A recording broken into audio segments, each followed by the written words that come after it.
Nestled near the intersection of Norwood and Ednor Roads in Sandy Spring is Woodlawn Manor Cultural Park. Cultural because important aspects of our county's early history can be learned here. Agricultural practices, Quaker heritage, and African American experiences. And now, a new visitor center brings all that to life. Stepping into the rehabilitated stone barn at Woodlawn Manor Park means shedding one's 21st century point of view and confronting life as it was during the 1800s in Sandy Spring. So when people come to the Woodlawn Stone Barn Visitor Center, they will learn about the Underground Railroad, the Quaker heritage within especially the Sandy Spring, Brookville area, as well as becoming introduced to some of the agricultural practices of the Palmers during the mid-1800s. The barn is also the trailhead for the Underground Railroad Experience Trail guided hikes, which are conducted seasonally. These themes and more are explored in this magnificently restored stone barn through an immersive multimedia museum-going experience. So when you leave here, it's not just how much you remember facts and dates, but how you felt. How did it feel if you were a Quaker and you had to decide if you wanted to keep people enslaved on your farm? Because the slaveholders' voices are clearly stronger than our own.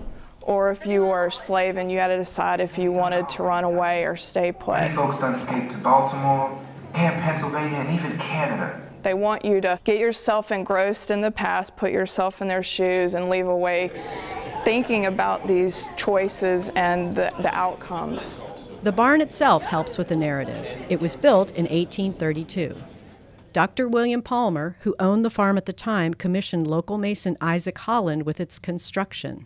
This bank barn is a stone bank barn, one of the few rarities within the county, and it's a triple level bank barn with its stone forebays on the lower level where the animals are stabled. The middle level is sort of your production and your storage area, and of course your upper level is where your wagons are going to bring in your crops and your hay. When the restoration work began in 2014, the barn needed a new roof, some significant interior structural repairs, masonry work, and the rotted floors had to be replaced. But the hardest part was bringing it up to code. After all, it was built as a barn, and now it's to be used as a museum.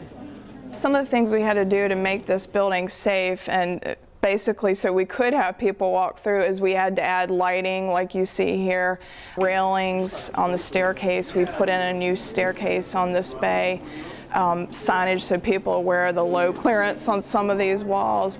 Handicapped accessibility was a bit of an obstacle. While each level has its own entrance, the uphill grade leading to the top floor exceeds code. To manage that, some exhibits are on wheels and can be brought out to the visitor. Behind the scenes, modern technology driving the audiovisual displays was integrated into the design. For example, our gobo projectors, they project quotes on the wall, quotes either from the Palmer family or from his almanac. But the technology had to remain non-intrusive. This crate covers up some of the sound equipment. And a lot of thought went into how to project the videos. We wanted people to focus on the original fabric, so instead of bringing in white screens for people to look at the vignettes, we just have it on the whitewash of the interior wall. So you really are engrossed in the original fabric. It's integrated into the story. Also restored was this carriage house, which now functions as a welcome center, providing information about additional heritage sites in Montgomery County. These two buildings complement the 1815 Federal-style manor house and a suite of smaller outbuildings, offering an image of a more complete 19th century plantation. The Woodlawn Barn and Visitor Center officially opened in the summer of 2016. At the ribbon cutting, county officials had this to say. This multimedia display is really world-class. I think it's going to really exceed people's expectations of what they're thinking when they arrive at a county park and see the level of professionalism and how they've really vividly made history come alive. Oh, freedom. Montgomery County really has a story to tell, and everything we can do to really, deepen our telling of that story should be one of our highest priorities in the park system. And fortunately, we have the people on staff in the Parks Department who can make that happen. And so at the council, it's our privilege to be able to just, put the funding towards it in the budget, and look what we get. This is just absolutely stunning. For more information about the Woodlawn Barn and Visitor Center, its hours of operation, as well as the Underground Railroad Experience Trail, go to montgomeryparks.org.